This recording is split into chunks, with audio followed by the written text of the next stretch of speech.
आहे वर्षा गायकवाड यांच्या कार्यालयावरती या ठिकाणी तोडफोड करण्यात आलेली आहे। या कार्यालयाचे ते अध्यक्ष आहेत। दृश्यांमध्ये बघू शकतो मोठ्या संख्येने या ठिकाणी भाजपचे कार्यकर्ते या कार्यालयात घुसले असून डॉक्टर बाबासाहेब आंबेडकरांचा विजय असो अशा घोषणा देत या ठिकाणी हे सर्व कार्यकर्ते काँग्रेस कार्यालयामध्ये घुसलेले आहेत। तोडफोड चालू आहे। पोलिसांकडून हा जमाव पांगवण्याचा प्रयत्न केला जात आहे। मात्र या ठिकाणी आपण बघू शकतो दृश्यांमध्ये हे सर्व जे पदाधिकारी आहेत भाजपचे युवा मोर्चाचे पदाधिकारी आहेत त्यांनी मुंबई विभागीय काँग्रेस समिती राजीव गांधी भवन हे कार्यालय आहे या कार्यालयाची तोडफोड करण्याचं सध्या त्यांच्याकडून काम केलं जात आहे। डॉक्टर बाबासाहेब आंबेडकरांच्या जोरदार घोषणा या ठिकाणी दिल्या जात आहे। युवा मोर्चाचे सगळे कार्यकर्ते जे आहेत ते मोठ्या संख्येने या ठिकाणी पोहोचलेले आहेत। भाजप युवा मोर्चाचे तेजिंदर तिवाना यांच्या नेतृत्वात हे आंदोलन होत आहे।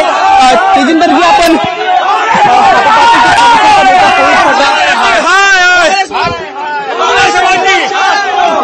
सगळे भाजपचे कार्यकर्ते जे आहेत ते मोठ्या संख्येनं या ठिकाणी पोहोचलेले आहेत। आपण पाहतो की हे आंदोलन काँग्रेसच्या बाहेर केलं जात आहे। भाजप युवा मोर्चाच्या वतीनं हे आंदोलन जे आहे ते केलं जात आहे आणि राहुल गांधी यांच्या विरोधामध्ये मोठ्या प्रमाणामध्ये घोषणाबाजी सुद्धा होताना पाहायला मिळते आहे।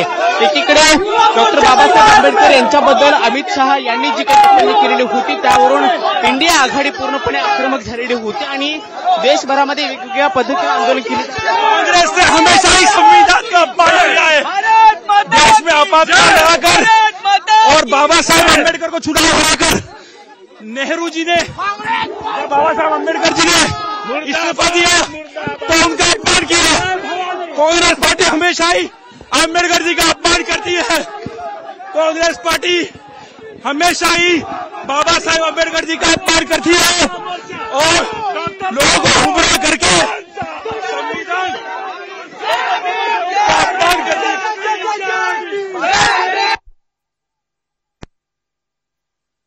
मुंबईमध्ये हा मोठा राडा झालेला आहे। भाजप युवा मोर्चाचे हे कार्यकर्ते काँग्रेस कार्यालयामध्ये घुसले। अम्बेडकर जी का अपमान किया है और लोगों को झूठ